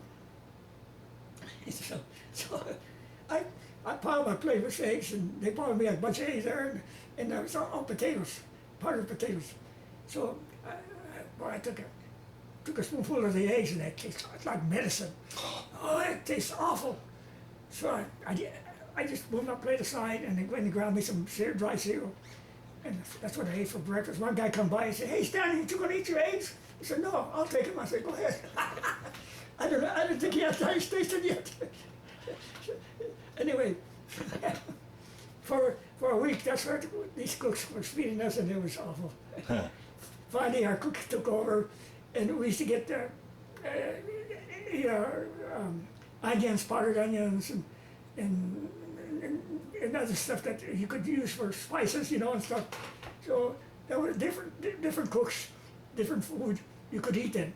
You could eat the eggs then. Eat the potatoes. Well, there on that small little base there, we stayed there about 2 weeks. We used to go to, they told us when we got a pass, we could go to Leicester, or we could go to Graham, England. And since I was broke most of the time, I stayed there in a little village. I got acquainted with a village there. I learned how to count the money, the English money. I didn't know how to count the money at first, and so that's where I learned to do the counting of money. I'd go down there, and with a few pennies that I had, I'd buy a beer. I learned from tuppence a halfpenny. I said, "What the hell is that? Don't you talk English around here?" They tell that's English. I said, "A pound? What do you mean a pound?" One guy says, "Yeah, Stan, you get a truck so you can get a pound." the shilling and a quarter and what was it, half pence and a pence and all that kind of stuff. And so anyway, it was kind of funny. It was fun. But I went around the farms and I seen people there topping beets like we used to do here in Colorado. I learned it here in Colorado. I knew how to top beets and thin beets. So, so I got over there. I was watching them top beets, but they didn't do it like we did. I got a beet knife. I still got my beet knife and my hoe from working in the beet fields. But so I helped them with the beets because there was a lot of these nice-looking women there. Yeah. And me and another guy used to go down there, and then we go to town and have a beer, learn to play darts, but I did get to Leicester a couple of times, and met a lot of gals there in Leicester too, and when times that I went, and a lot of the guys, it's the first time I saw a black soldier going out with a white gal, and they had we had their, I don't know if it was 101st or 182nd Airborne that was there, quartered there outside of Leicester there, and they didn't like it. You know, I was a minority. To me, it didn't make no difference. Okay. I met a lot of black people. In fact, I knew a lot of black women who used to help me out a lot of times. So I went to classes with them, and later on, after I left the army. But anyway, they hung one poor guy there in Leicester, a black guy. So they told me. Anyway, it was kind of sad for me to see anything like that happen because we were supposed to fight enemy, not each other. Each other, yeah. So anyway, every time I drove around there, from that little village, they moved us to. We went to Membury, where we had our final camp. Where we stayed there until we went over to the jungle. There in Membury, we assembled our glider. We learned to assemble glider. We assembled a lot of gliders. They used to come great big crates like the size of a boxcar, and we unload them and crate them and put them together. And then we had there on this base we had I forgot what unit it was, ACAC, Army Battalion around us. It was on the perimeter, and down in another village down from Membury, I don't remember the name of that village, was the 82nd Airborne, and the 101st down in there close by, and they were doing their practicing in their base down there. It was off limits to us, flyboys. But I made friends down there with a sergeant, and I used to go down there to their pub. So he was a Mexican sergeant. So he told the guys, the other guys, they said, "Hey, this is Squadron so flyboys. Well, these are friends of mine, and you better want to give them trouble, come to me." So me and this other guy, we had a friend down there. So I was sad when I saw him get on the plane. But anyway, they used to come in and get on our planes, and they'd drop them around where they were practicing jumping out of the parachutes. And then after we assembled the gliders, the airborne infantry that was close by would come and get on the gliders, and they'd load their one jeep on one glider, and so many guys on the side. I don't remember how many guys went in the glider. And then they had a small cannon, and several guys on the infantry were on there. So I don't know how many were on there, but then they put them. One of our gliders would pull two of those. One of our planes would pull two of the gliders. Wow. And then they'd release them up there. They pulled one English glider because the English glider was just about the same size as a plane. It's our DC-3s, C-47 planes. So we assembled a lot of gliders there. And from there, we used to go from that to the main town, Reading, England. So we go for passes, which was about 17 miles from where we were. And on the way down, there was a factory there where they were assembling Spitfires. And there was a lot of English gals and Irish girls working on that factory.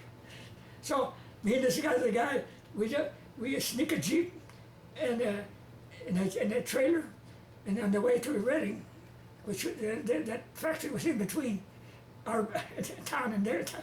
So we pick up as many as we could, put them on there, put their bicycles on their back in the trailer, and they pile on us, whatever, as many as we could, take them to town. And on the way back, we bring them back. So some of them would stay later, they stay in town later. But that's what we did every time that we go to town. We didn't go to, get our pass. How was it? I mean, once again, I keep going back to this boy from Colorado. I mean, growing up, you lived in Pueblo and in Nebraska a little bit and Denver, but you were kind of in this whole area your whole life. Now you were zigzagging all over the United States, and now you're in a foreign country. It must have been exciting or interesting, I would think. Well, what helped me was going to get. A lot of soldiers had never been away from home. A lot of the guys that, before they went into the army, or never left home. The CC camp helped a lot of us. Ah, right, yeah. That's what helped us. Yeah, okay. Because we learned to be away from home. Okay. And we weren't afraid, and we learned to make our beds and everything else, be like Army, work hard. So we had been away from home, but a lot of the guys that hadn't been away from home, it was hard on them. Yeah, right. Because I remember there in Sherperfield, Texas, we was doing our basic, and there again, there was shipping guys all over. Some of them to the infantry, some of them to the special services, and one of the guys that was trying to make friends with me. We got acquainted pretty good. He was another Hispanic, and we used to check the list every day to see who was on the list before we were going. So he saw his name on the list, they shipped him out. He used to send him to the infantry. He started crying. And I was crying, Stanley, go tell him I can't go. I've been away from home, I never had a friend before. And it made it hard on him and me too, but since I had been away, it didn't bother me. Yeah, right. But so I really felt sorry for him, but they shipped him out. And I'll tell you later on what happened to him. Okay. But anyway, we was doing a lot of assembling there and a lot of practicing for the invasion. And I used to go around. They used to send me to pick up parts for the airplanes, and our squadron was a service squadron. Mm-hmm. We serviced the other squadrons. We furnished everything: quartermaster, chemical warfare, everything that the other squadrons needed, gasoline, water, and then so anytime they sent me out to parts for airplanes, so I had to go to different bases because they had these parts. They had different bases all over England because they didn't want to put them all in one place because the Germans were coming over in the day, at night and bombing. Oh, you would become under bombing from the Germans. Oh, wow. We bombed. We was close to. We could hear the explosions all over at nighttime. And then, so I go all over picking up these parts, and they had them scattered all over town. So I went all over England. Sometimes I'd find them in one base, and they tell the guy that called up for the part, they said, we got it here on this base, and then it turned out they didn't, so they called it some other base, and I had to go. Sometimes I'd be on the road 3 or 4 days, finding a part. So I'd stay in inns and places where I didn't want to stay in the camps, I'd stay in inns. If I had the money, I'd stay in inns. So anyway, so I find the parts and everything else like that. So I went over there and pick up the parts. And I go down the road and I could see nothing but vehicles, all kinds of vehicles, in between the roads. For that strip in between the roads, there was a double, and a lot of trees. Under trees, there was bombs, stacks and stacks of bombs, all kinds of stuff you could see under areas that were trying to keep them hidden from the enemy. In Titsworth, they had a whole bunch of, that was wide open. They had tanks and everything out there. I don't see how the Germans didn't buy them. Anyway, I drove all over, picking up parts, and I'd come bring them over. And they wouldn't send the other guys because the other guys was selling their gasoline. Black market. So I was afraid to do that because I knew that the CIA was all around, and they were. So, but anyway, I was the one that was trusted to get the parts. So I stopped there. I stopped a lot of towns, a lot of in Ogden, and I went to I wanted to see the college, Yakadin, Eden College. I stayed there overnight. I didn't get to see it because it was closed.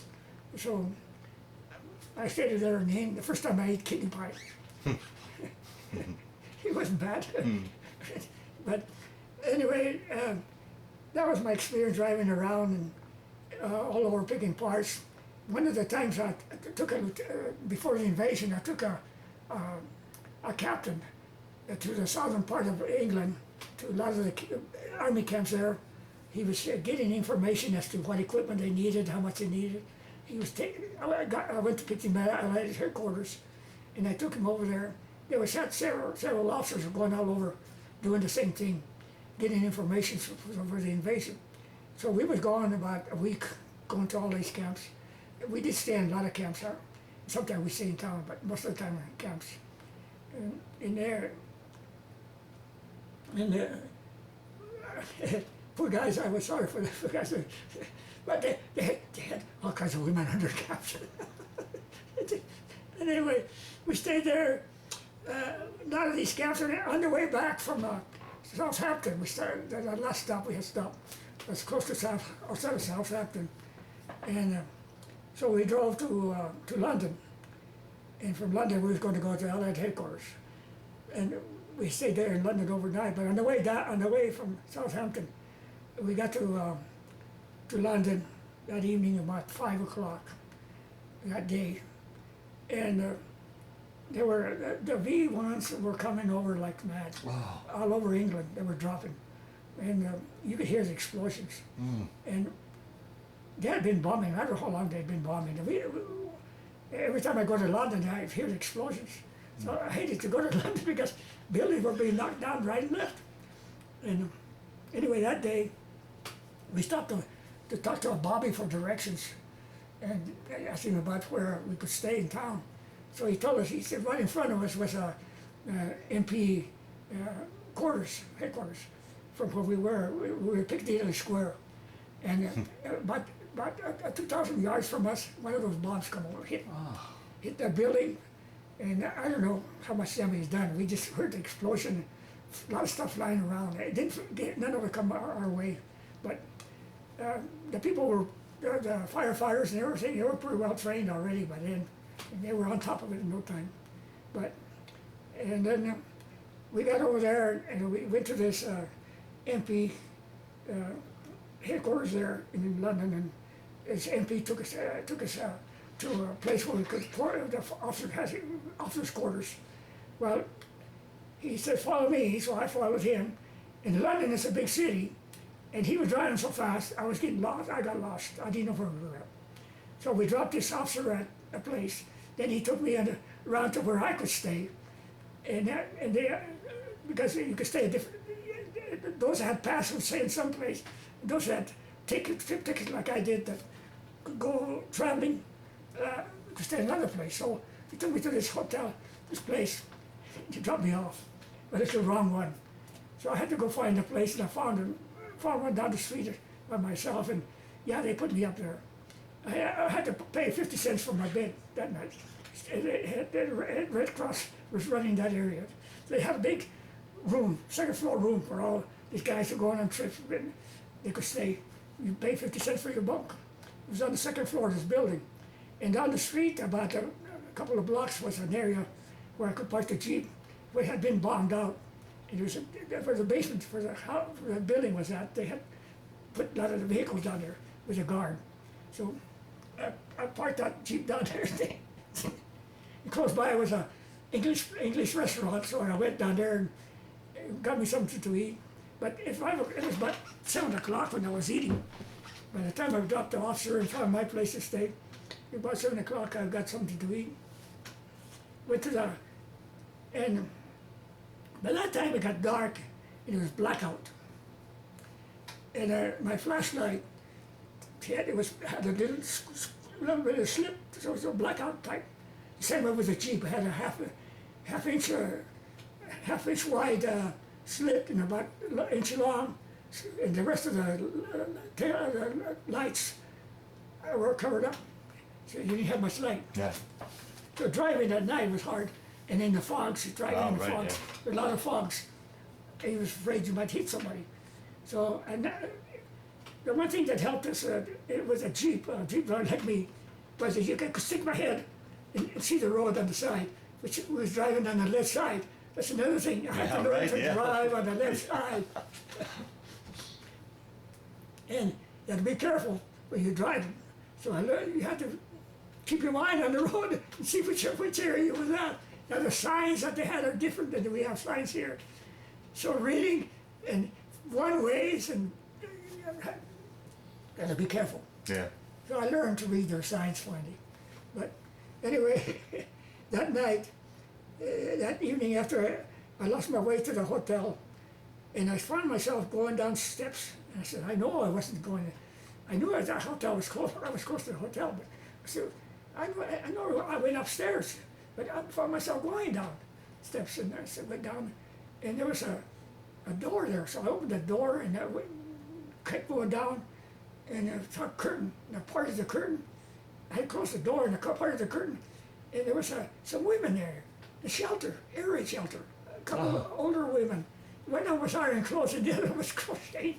And you could hear the bombs, boom, boom, boom. Wow. And this woman says, hey, Jan, come on in, Jan. They were the companies. So I sat down, and they gave me some tea and some crumpets. And I sat there about an hour with them. One of them was when it helped clean the place where I was going to stay. So later on she took me showed me the way. Anyway, I stayed about an hour with him, and you could hear the explosions. Oh. And I went to bed. When I got to that room there was nobody there at that time that I got there.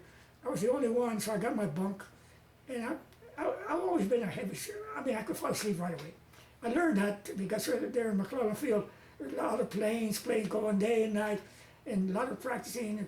If you didn't learn to sleep, you would never get to sleep. So I got the bombs was dropping in and everything, and I didn't care. I fell asleep. When I woke up, I set my clock my time clock in my head at 5 o'clock in the morning. I got up at 5 o'clock in the morning, and I looked around because I had to find the place where this captain was at. I didn't know where I had dropped him off. I knew I had to do a lot of driving, so I woke up at 5 o'clock in the morning. Looked around, the place was full of guys. I didn't hear them come in. They could have killed me. Yeah. So I got up and went to. Cleaned up, and I went down and took a shower and cleaned up and went down and got me something to eat. Then I started going up and down streets. I hit the main street. I remember we had gone up Main Street and found that where it said officers' quarters. I had turned off. Well, there were a lot of signs where they had officers' quarters. So I got on this main street. I could go on one side, and I knew it wasn't too far from the main street, and we had gone in about a block. So I see a sign there, officers' quarters. I go down. No, I come back up. Go down a little ways, go down. Finally, I hit the right one. He was standing out there waiting for me. Him and another captain were there, and they both had the same kind of briefcase. And they were standing beside each other. Well, I don't know how they mixed them up, but the captain that I was driving, the other captain, his jeep come over first, and he took off. He was going to the railroad station to catch a train. He was going to go to LA, to another place, not LA headquarters. I don't remember where he was going. So this captain picked up his briefcase, and he noticed it was the wrong briefcase. And he says, we got to catch up with that guy and get my briefcase. And he says, I can't get back to headquarters without my briefcase. And so I got a lot of information in there. So we went. I drove as fast as I could, but the other guy was way ahead of me. It must have been about 15 minutes. So I drove over there to London, and London station there is a big place. Trains going every which way. And he says, I remember he told me he was going north. So I said, well, I took off north. I followed the railroad track going north. And I was going as fast as I could. And there was a lot of stops that this train was making. Well, we got to one of them, and we got ahead of the train there, and he got to the stop. He got on this train. He says, he didn't know whether it was the right train or not, but he got off. He said, I'll get off at the next stop. I said, okay. So he lucked out. He found the guy. Really? Found his briefcase. Wow. And he was sweating blood. He said, I'll be court-martialed. And he wasn't. I got him to Allied headquarters, dropped him off, and then I went back to my base in Benbury. And then we was doing a lot of training, like I said, dropping off the guys. But one of the experiences I had there on this base was, which to me, it was the first time that I saw, I had seen people die before, get killed. But on that base, for some reason, this one hit me the most. It was a plane coming in with some soldiers that had gone to another base and were coming back to our main base. And there was a bunch of soldiers inside and the pilot and the co-pilot. For some reason, the plane skidded off the runway and went up a little knoll, hit a cow and a horse, and then went up, bouncing around and hit a bunch of trees. We were about 1,000 yards away from there. We was dropping some ammunition at a dump. We had used ammunition that morning for practice and practicing. And we went to the dump to dump the extra ammunition we had. And we saw the plane come in, and it was close to us, and we saw what had happened. And I jumped in my Jeep, and the guy jumped in with me, and we tried to follow the plane. By the time we got to this area, this tree area where it was, the plane exploded. I was out of my Jeep running towards the plane. I could hear screams. Oh. And I ran there trying to get to these guys. And if the guy hadn't grabbed me by my belt and pulled me down, I probably might have burned myself. Yeah. Because I was determined to get to them guys. And anyway, he said, listen, by that time we heard the sirens coming, the ambulance and everything. He said, come on, Stan, let's get out of here. He tells me, he says, we can't do nothing. So I realized I couldn't do nothing. But it bothered me. Later on, I never realized how much it bothered me. I couldn't sleep for a week. I was just thinking about them guys screaming. And then the other one that bothered me was right there on the same base. The gliders we were assembling, one of the gliders that we had assembled was a GC, they call it a GC-13 experimental glider. It was a big sucker. And it had the propellers on each side to help it glide. And they had filled it up with soldiers, infantry that were flying over making a round, flying over the field. I don't know how high they were, but they were pretty high. Anyway, they were coming around a wooded area, and it began to break open, and they're dropping guys as they was going. They were dropping guys and kept dropping them. And in this wooded area, there's about dead trees there, and one guy landed on that and freak accident. Like that, snapped his head off. Oh. And I was across from a tree, opened him up, and his guts were all over. And a lot of guys landed on the runway. You could see like gunny sacks, like flour sacks floating, hidden. And they were all dead. They all died, every one of them. Oh. But anyway, some of the guys that ran over there in the wooded area, they saw this guy, and I was running up there right to him, and the guy stopped me. He said, don't go, Stan. He was coming back from where this guy had been, his head was at and all. He said, don't go over there, Stan. Well, dumb me, I went over there, and I wish I hadn't. I couldn't sleep again. Oh. It was terrible. But I had seen a lot of guys die, because we used to go pick up the airplanes that crashed there in England. And sometimes pilots would be in there, So it didn't bother me. But for some reason, these two incidents bothered me a lot. Sure, yeah. So I think that's what bothered me so much. That when I got home, I was a skidder bum. Anyway, we got our gliders assembled, and they were test flied. They test flied them, and then on just before D-Day,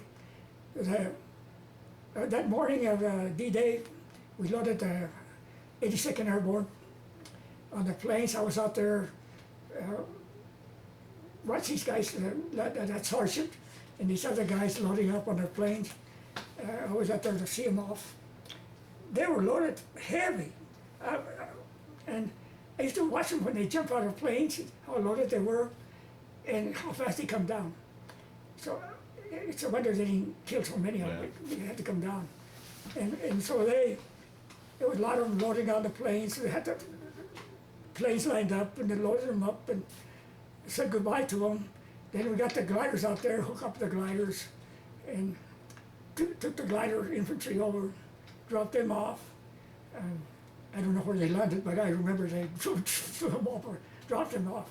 And I know they told me that some of the parachutists were dropped in the wrong zones and the wrong area somehow or another. They made a lot of mistakes. And of course, a lot of the guys down there on the beaches got killed too that day. But I saw pictures of them from some of the guys that brought them back, and I just couldn't believe it. I had some of those pictures, but the flood took them. Oh, wow. It was kind of sad. But, you know, that, and then out there on that base, outside of this base, we had a hospital set up for the less injured troops they were bringing in on D-Day. And they were bringing a lot of them into that. So I was helping the nurses over there, you know, and a lot of the poor guys, it was pretty bad shape. So. But they were bringing the less injured there. They were taking the worse injured to another area where they were working on them as fast as they could. And poor guys. There was a lot of troops there. Well, one thing I liked about that mess hall they had there was they had good food. So being that I volunteered to help, I was getting good food. Our mess hall cooks weren't that good. No. You know? And I remember when we first got to England, after we got there, our food supply started catching up with us. We started getting eggs and meat, beef. But before that got there, we were buying some lamb meat from the English. So, you know, so they were cooking lamb stew. And so depending on what end of the line you were, you either got it warm or cold. And you know how cold lamb meat is. So you wanted to eat. So anyway, we allowed a spam too. Oh. And then the supplies caught up with us, so we started eating a little better. And a lot of times we buy eggs on the side. We put at the motor pool, we put a little stove down there, and we go to the farms. Since we were drivers and supply, we stop on the road and buy eggs from the farmers, black market, and they would sell it to us because everything was rationed there in England. People were rationed. We'd buy bread from the baker. If we had some bread, he'd sell some bread. So there at the motor pool, we had our own eggs and our own bacon and ham, and we used to do our cooking there for ourselves. Or when we go on to town, we come back and at night, and so you see the guys frying eggs at night from past. Anyway, right after the invasion, we got ready to go ourselves, and right there at that camp, we got a lot of training. They sent me and 20 other guys to learn to deactivate mines. Oh. So we had to learn to deactivate these big tank mines and personnel mines and all kinds of different kinds of mines, and booby traps. And they showed us how to find booby traps, and we didn't pass the test. None of us. We had 2 weeks of that, engineers, and when we went out in the field, we all died that day because we didn't pass the test. Right. We learned that the Germans were real tricky, and we were pretty smart too. And so the soldiers that were coming back from the front told us about to put a bar on our Jeep and hook with a hook, because the Germans were stringing wire across the roads just to fight. You know, you had to put your visor down when you were driving your Jeep. And the Jeep I had a 50 caliber machine gun, and I had a boot for my little Thompson that I never, when I got to France, they gave it to me back and I put it in a boot in my carbine next to it. And so the 45, some officers took it away from me. So anyway, but I had my machine gun in the back, and the guy that was with me on the side, right on the side, or the guys operating the machine guns. But anyway, that Jeep, when I was practicing there in England, I took it down to test fire. But they had the wrong mount on it. On the first one, they put a 30 caliber mount with a slow, and the machine gun couldn't be elevated. So it could just shoot straight ahead. And it was the driver and I were, the sergeant that went with me, they had to have a sergeant or officer when we went test fires on the machine gun. And the guy that was going to, the other guy that was going to be with me in the Jeep to use the machine gun. So I was going down the slope, went to the area where we had a target. I was going down the slope, and this guy had loaded the machine gun up, and he put a shell in the chamber, ready to fire. Good thing I had my visor down, and the son of a gun, I don't know why, pulled the trigger. He was firing, bullets were going between me and this guy. The sergeant went over to the right. I think he was not right. And I went over to the left. We let the Jeep go, and the guy was boom, boom, boom. Just couldn't lose the machine gun. So the Jeep just got down the waist and hit a roll and it stopped. That was an experience that I had there too. Anyway, we put this bar with a hook on it so we could break wires. So how long after the invasion before you went over to the continent then? And where did you go? Well, I don't remember whether it was a month. It wasn't too long after that. I can't remember how long it was, but we went down to Southampton and got on the LST. They took my Jeep and my trailer in the elevator up to the top, and all the other vehicles and equipment and there that we had from the squadron were down below. We landed there in Le Havre, and they had a base outside of Malone, France. Okay. They had the base there ready for us. The Germans had knocked out everything out, and some of the buildings and everything before they left. But so there, anyway, that was about a month. We landed. We got off there in Le Havre. It was about noon, I guess. We got off the LST, and we lined up. We were now lined up ready so we could go to our base, and was all waiting now for everything to come off the ship, load our trucks and everything, all our soldiers and everything, equipment. And one of the lieutenants was over there browsing around where the Navy was at, and he found one of our Jeeps there. The Navy had stolen one of our Jeeps in England. They stole one of our Jeeps, and they had painted it light blue, but he saw the numbers and he knew it was our Jeep. So anyway, we got our Jeep back, and then there were a lot of people. The heart was pulverized. There was nothing there. The city was gone. There's houses up in the top of the hills, but I don't know where the people all of a sudden appeared from I don't know where, and coming over wanted to get something from us, you know. So cigarettes. I used to smoke. I had 2 bags full of cigarettes. I had my Jeep full of K rations and C rations, and the officers' supplies and my supplies, and so I had a lot of candy bars, a lot of cookies that I had switched, and I got them from other guys that gave me, and I said the reason I had so many cigarettes is because I had given away my rations. I give my rations for cigarettes. Somebody told me that cigarettes were valuable in England. Since I was sending a lot of money, all my money to my mother, I needed money. Sure. So cigarettes were $70 a carton. Wow.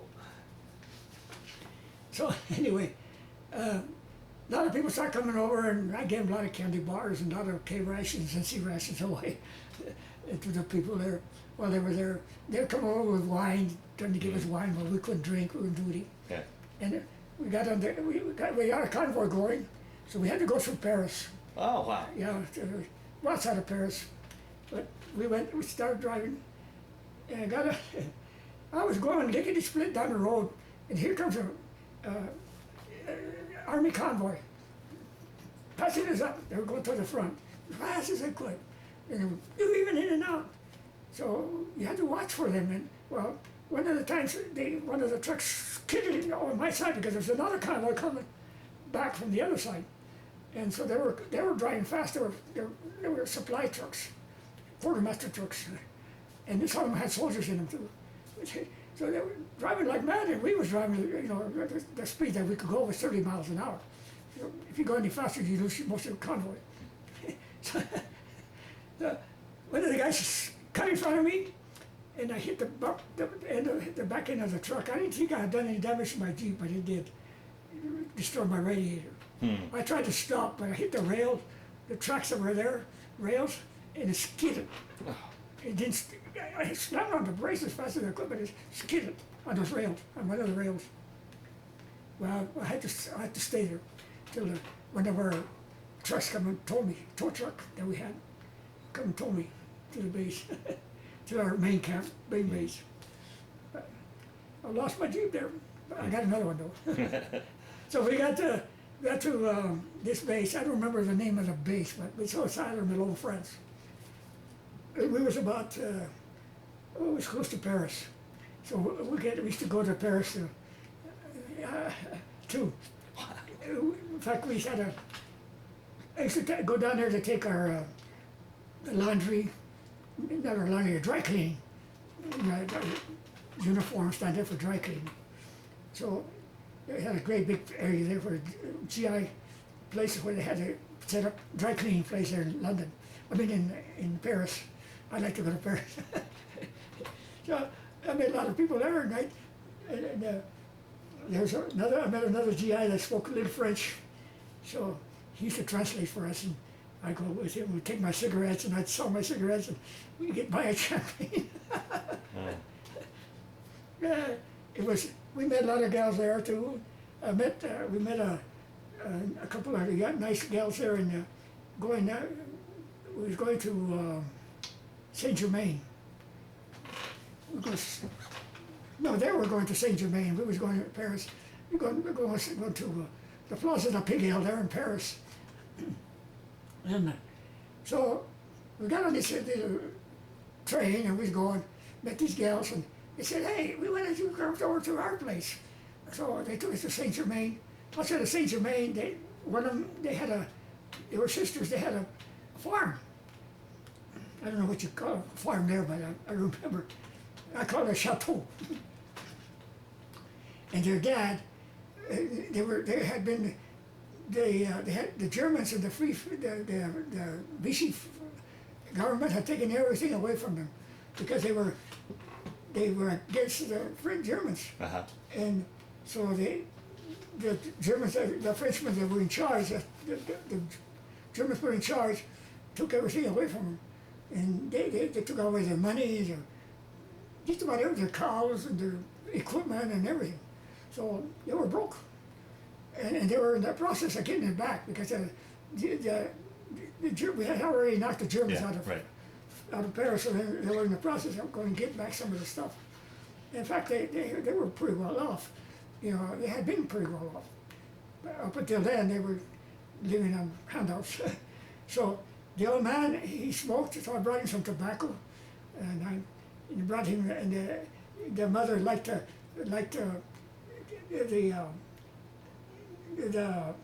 meat, the beef that we used to bring. so later on, I used to bring him a lot of supplies to go there, and I would go on the dates with the girls. And they went, in fact, their father wanted me to marry one of the daughters. Really? So I could stay there, but I didn't go French. So I knew I wasn't going to do it because we didn't know where we were going to go from there. Right. So, so we stayed there. We was there. I guess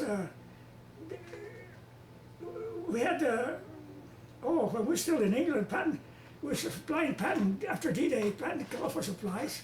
We were flying Patton by air with gasoline and ammunition. He called ammunition supplies, all kinds of supplies.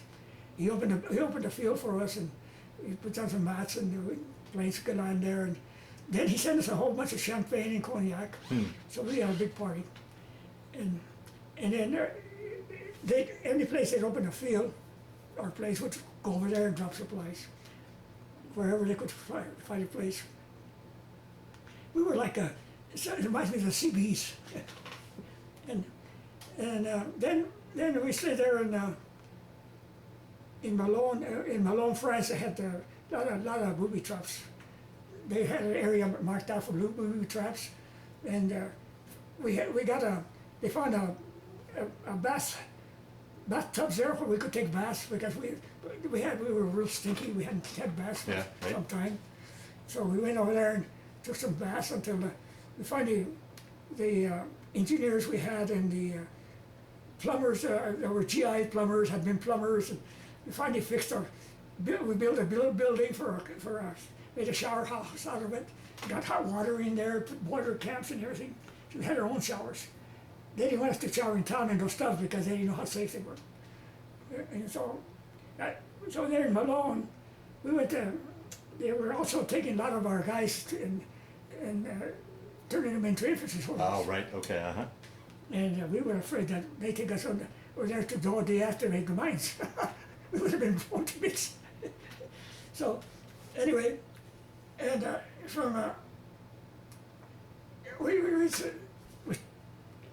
so they were taking them out. One of the times that they were still in England when some of those gliders that had landed over there, they sent a bunch of our GIs over there to pick up parts. They take some of the parts for the gliders. I don't know why they want to salvage them, because when they got there, they found a lot of the guys still dead in the Bavarian battalion had gone to them. And so a lot of dead Germans are on there too. I don't know how they got them, took over that area. The guys that went over there, they found a lot of German equipment and a lot of uniforms and books. They had a lot of information on us. They knew all about everything about us in the books that they had. So their intelligence was out of this world. They had a lot of Germans there in England, spies there in England. Well, from Malone, France, they were taking the guys into infantry, and finally, a couple of the guys that they got called in, we gave them a party there in Malone, France, and we went down there to this cafe, and we asked the owner to bring us some champagne, and we were going to have a little party for the guys, to send away party. We did that for the other guys too. At this particular time, this guy didn't want to. He went and got us some cheap wine and stuff like that he had down in the basement. Well, one of the guys that was helping bring up the wine and beer and stuff, he noticed a false wall, and he broke it, and he found all the good stuff back there. So he broke the wall, and he come up with the good stuff. And the owner said, no. And he went out the door, and he said, MP. He hollered for the MPs. And one of the guys grabbed him and brought him in there. He pulled out his 45 and he says, sit down there and stay there. We had paid him for the drinks. Yeah. He stayed there. Anyway, we had our party, and then we went to another building where there was a French woman. She was a Spanish French woman, and her sons were fighting in the underground, had been fighting. That's where they were fighting at that time. And this French woman and I got to talking together.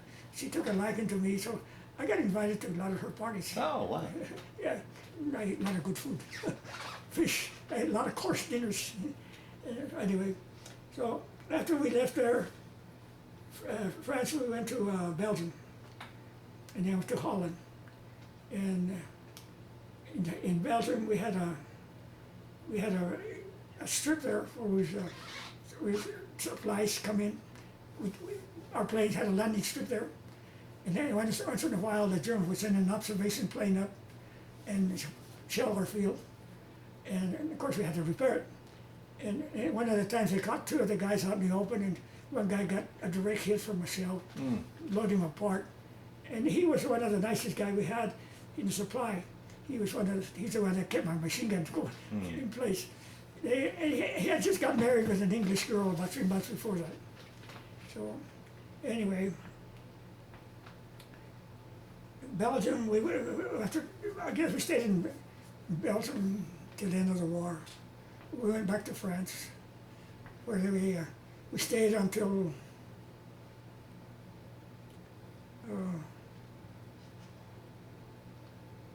we come home. There was a lot of soldiers there in that big camp they had. There was a lot of soldiers coming in, they were waiting to come home. We just staying there doing nothing. A lot of gambling going on.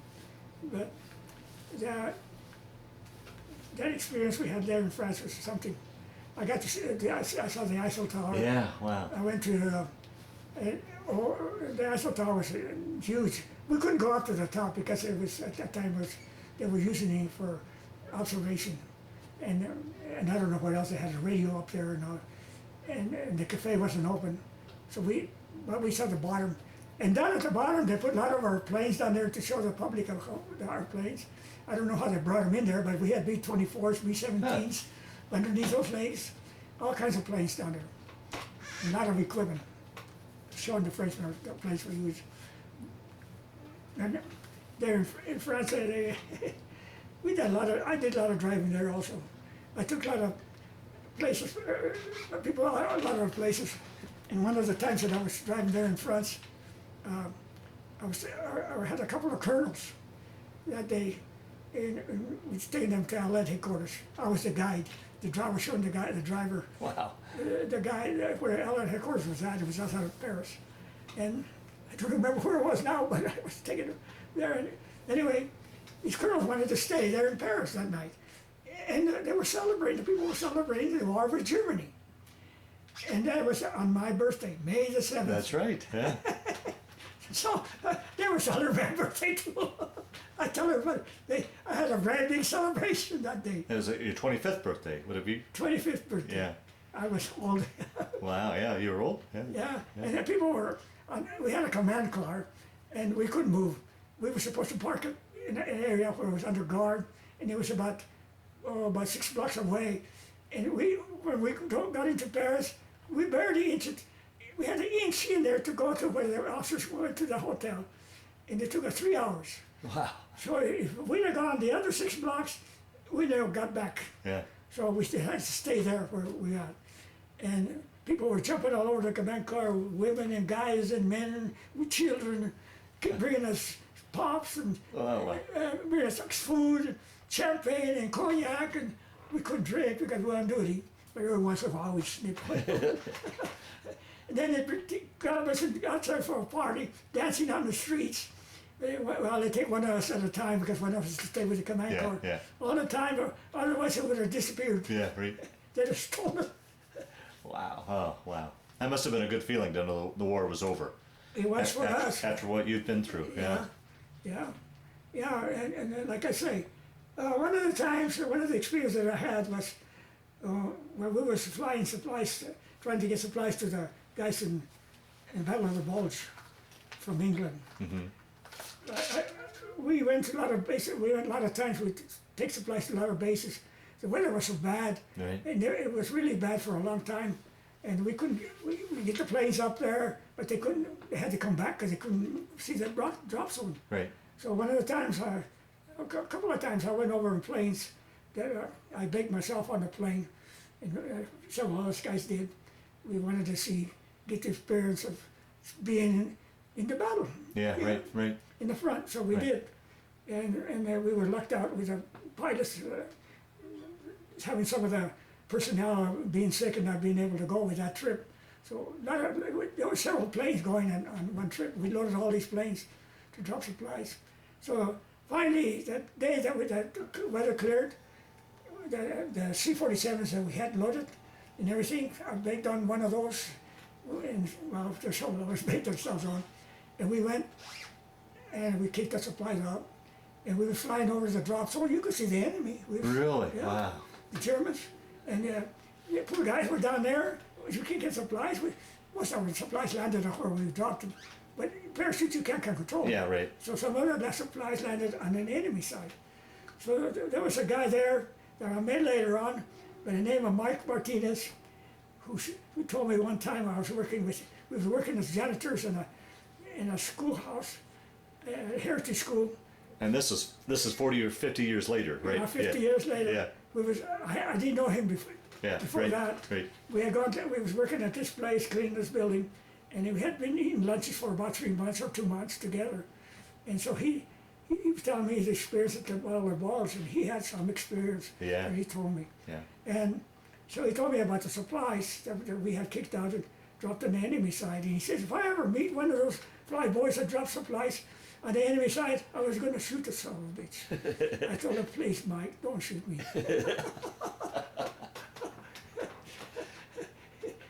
So I don't know how small this world is. Yeah, right. Yeah. Yeah, right, right. So now you're back in France, and the war's over. How long were you in France, overseas, before you finally were able to come home? Then after the war. I don't know how long we were there in that area, but we went. They took us down to Antwerp, and loaded us on one of those Kaiser ships. Oh, We got on the Kaiser ship, yeah. and we was coming home. Me and another guy, we was standing back in the water, got real choppy. We said, "The sea wasn't going to leave right now." And we just standing watching, holding on to the rail and everything. And one of the seamen come over and saw us. He said, "You guys keep that back there in the hole." I said, "We don't want to lose you guys on the ocean." So we didn't know how dangerous it was. So we got back in. Anyway, we was halfway, I guess, between England and the United States. We got the news that Japan had surrendered. Oh, okay. Yeah. So We had already heard about the atomic bomb. We heard about the fighting, how it was going on. So they had told us we was going to go that way. Yeah, right. So, but that's when we heard the news that Japan had surrendered, and so we were all happy. Oh, sure. And when we were in England, we started from first base we got to in England. That first base after we got from Glasgow to this first little base, a pilot come over there and gave one of the guys a little puppy, little dog that we barely opened his eyes. He brought over. He says, "I can't take care of it. They're taking us to different places." So we took care of that dog. It was our mascot. And later on, it became a sergeant. It was a Cocker Spaniel, and that Cocker Spaniel, the guy trained him to stop and wait for the cars to pick him up to take him to the mess hall. And the cooks over there had a bowl for him already. He'd go to his bowl, and he'd come up to the road and wait for somebody to pick him up. All the drivers and everybody there knew. They'd pick him up, they'd pick the dog, bring him to the area, and come over. Smart dog. Anyway, that was our. So when we left, every place we went, that dog went, we snuck him in. So that, one of the guys, when we got on board, we snuck him on board. And this guy was going to New York. So I don't know where, we went back to Camp Kilmer. Okay. And then from there, they sent everybody to their different areas. So the guy that was going to New York, he had the dog. So I don't know whether the dog went to New York with him or what. Wow. But there, when we got back, we got off the boat, and I was going by the Statue of Liberty. Oh, right. And that was, my heart just opened out. I said, "Oh, thank God." You never see a sight so beautiful. Oh, before we got off the boat too, there was the guy says, "Oh, look, the Red Cross is down there with some pictures. I bet you they got beer." It turned out to be milk. And it tasted so good. Yeah. We hadn't had no milk because they wouldn't let us drink the milk over there because it wasn't pasteurized. Oh, we could drink the powder milk. And so that milk tasted out of this world. You can imagine how it tasted. Oh, wow. When you have something like that. Yeah, right. And so we were thankful. And New Jersey, they put us on a train and brought us back to Fort Logan. And we got there to Fort Logan, and we had our barracks, and we were supposed to leave our stuff in the barracks. But they told us, "Don't leave your stuff in the barracks. Bring it over to the supply room, because somebody can steal stuff." And we had a lot of our stuff, personal stuff too. I had about $20,000 in small diamonds that I traded my cigarettes for. Oh, wow. And I had them in little parts, I should have mailed them home, but I was afraid that they wouldn't let them come in. But I had hid them all the way there. And then, so I said, well, that's a good idea. So everybody took their supplies to their equipment to the supply room, their barracks bag and their clothing. And so we made our beds and everything, and then we went and got our physical, took showers and everything, and it says, okay, as soon as you get your showers, you can go to town. And there's a taxi waiting for you guys. Sure enough, the taxis were waiting, and I hadn't seen my mother for 3.5 years. Wow. Well, I had to, I lied. And when we were in Louisiana, I did get a furlough. Oh, okay. I got a furlough for 15 days. I come home. I come on a bus. I was going to get a train, but then the sergeant gave my first furlough to a friend of his, so I had to wait for the second. So the second time I had to get on a bus instead of a train. So the train made a lot of stops. I mean the bus did, and it stopped and picked a lot of people up, and there was a young gal sitting by me, and she kept hugging me all the way down till we got to Pueblo, Colorado. I had to change the bus there to come to Denver, and she had a son, all the soldiers who said goodbye to me. Anyway, got off there, and there in Pueblo, I had a 2-hour wait, and one of my uncles, my Uncle Joseph, had a shoe shine parlor there. Years ago, he took me down there to show me how to do shoe shine shoes, but I never learned very much because my aunt and her husband took me away from there and says, your mother needs money. So I put me in construction work. I learned to do construction work, so I was getting paid. So I sent my mother money home. My uncle got a little peeved, but I needed the money. My mother needed the money. But anyway, I got his shoe shine parlor there, and I went over to the shoe shine parlor, and he was swamped. A lot of GIs that were camped around there at Pueblo, they were getting their shoes shined and their belts shining. They were going on furloughs too, or sworn someplace. And the officers wanted their belts shined and their buttons shined. So I went in there, and I saw he had 3 chairs, 6 chairs, and he had all of them were full. And he was shining shoes, and 2 other young guys, one of his sons, and another young man they had hired, were shining shoes. So I took off my gloves and I started shining the black shoes. Shine away! GI shoes. So there, about 45 minutes, I made $10 tips. And then my uncle said, we knocked them all out, and cleaned up, got them out of the way. My uncle says, come on, I got some hats to deliver. He was blocking hats too. And he said, I got a hat. And the place where he had to take his hats, where he got them from, people would drop these hats, all kinds of hats, at beer joints. And he'd go pick them up there. And he liked his drinks. But, so he took me from one beer to another, and every place we go, he liked it that day because he was getting free drinks. Every place we went, he got free drinks. Oh boy, I'm telling you, it was free drinks all over the place. So I was there about another 45 minutes, and he couldn't take me to his house because the time ran out, and I had to get to the bus. So I got on the bus and come home, and that's that time that my furlough, I got to see my mother. She was so happy. Oh, it must have been a great homecoming. Yeah. Oh. Yeah, because I hadn't seen her for Yeah, some right, time. right. She was, you know how mothers are. Yeah, They give me right. kisses, and so all the family was there, my sisters.